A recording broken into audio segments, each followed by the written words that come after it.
Hi, Coach. Take the viewer behind the plane ride home after a game like that. I mean, it's a long flight from Seattle. What do? Do you sleep?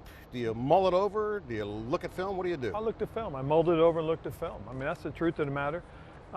There's some really bright spots, some things to grow on, some things to work on, but the loss is the loss. Yeah. And it's one of those things that, we're at the point where it's now about, okay, we're where we need to be at a lot of things, a lot of positions. It's time now to start having it pay dividends. Sure. The quarterback is playing well, putting us in position. The thing we've got to do is we've got to get things going on the defensive side a little more consistently. Yeah. One thing that was really the bright side out of it as far as our defense was concerned, we held them 4 for 14 on third downs. Right. And when you do something like that, you would expect to be a little bit better. And that's the downside is, I mean, you got the touchdown late, 52 yards in 50 seconds. They go right down the field. How disappointing for that when you watch your defense do that and give up some big chunks. Well, the hard part for them, again, is we got a group of young guys out there that are working, trying to develop and grow as well. And, right now it wasn't a plus. And that's one of the things that we've got to collectively figure out and get going and have them, go out and do it again and get it done and put ourselves in those positions. And what do you tell the defense? What do you tell Jack Del Rio? When you go in after that meeting or the meetings that come up this week? I mean, it obviously has to get better at some point. It does. What do you tell them? Again, it's just stick at it, because, again, this is about growth and development. I mean, look at who we have out there. We got a lot of young guys. That's the thing I think that people understand. And when you have guys that are replacing guys because of injury, now they're thrust in a position where they've got to show up and step up and develop. And eventually, it will come. Yeah. I know this is a production-based business. Sure. So we got to produce, so we got to win, and that's what we're working towards. For the second straight week, I ask you about a referee call. I don't know what else Emmanuel Forbes could have done. Sure, helmet to helmet, but when I see ejection, I'm sure you had the same reaction. Like, what are you talking about? Yeah, So I was a little confused about it too. I still haven't got an explanation. Obviously, I'm waiting to hear from the league to talk about it. But from my vantage point, from what I've seen, yes, it was helmet to helmet. So I have no issue with the penalty being thrown. My concern is, what led to the ejection, because, from what I saw, the receiver went down, he got up, went into the huddle.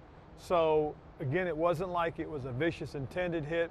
And then when I got a chance to see it on tape, it was like, okay, Manuel was coming down, the receiver lowered his head and they made contact. Yeah. It's one of those, well, if the receiver doesn't lower his head, maybe he doesn't strike him helmet down, maybe strikes him, in the chest or something like that. But again, I don't have issue with the penalty being called. My concern is I just want the explanation so I can explain to him and his teammates, hey, these are the things that they're looking at and this is why. And coming off the game that he had prior, I mean, he's we've well documented, he's a small guy, but not afraid to stick his head in there. Correct. Do you worry about him now being a little more tentative because he doesn't want to get ejected out of a frickin' football game? Pardon my language. Well, the biggest thing you want is, again, to make sure we're using the shoulders and wrapping up and stuff like that. And so that obviously getting the explanation will help as we talk about the best way to come in and make that play. B-Rob, Brian Robinson. We know that he can run the ball, and we saw the catching ability and really the off-schedule plays that he and Sam had. I mean, you have a weapon like that. I don't know, it didn't surprise me, but you guys, I guess, see it in practice, but that's a heck of a weapon to have, a guy that size who can catch out of the backfield. Absolutely, and it's one of those things that, again, a guy like him with those kind of hands, those quick short passes, those swings out of the backfield, those flat routes, those posts up in the middle of the defense, catches and turn and run, those are impactful plays. And again, we've just got to continue to find ways to get the ball in his hands, whether it's by handoff, it's by toss, or it's by a pass, and get him in position where he can be explosive and dynamic, and that's out in the field with the ball. I'm going to give you some numbers here, and then I want to answer a question. 2,952 yards for Sam Howell through the first 11 games. That is the 5th in NFL history, behind Pat Mahomes, Justin Herbert, Andrew Luck, and a guy named Cam Newton.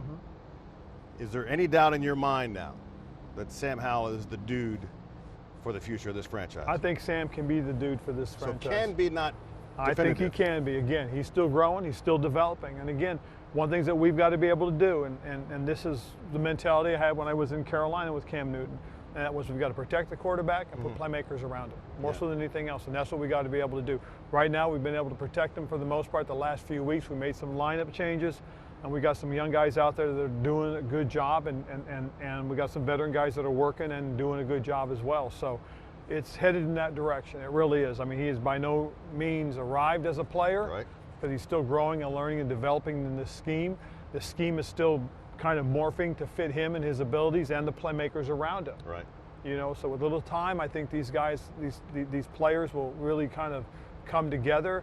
I think we'll come together as an offense, but we're still growing. Yeah. I mean, there's some great examples on the tape of missed opportunities on the offensive side that we could have had that a more veteran, you know, a more veteran Sam Howell is going to see and make those plays. Gotcha.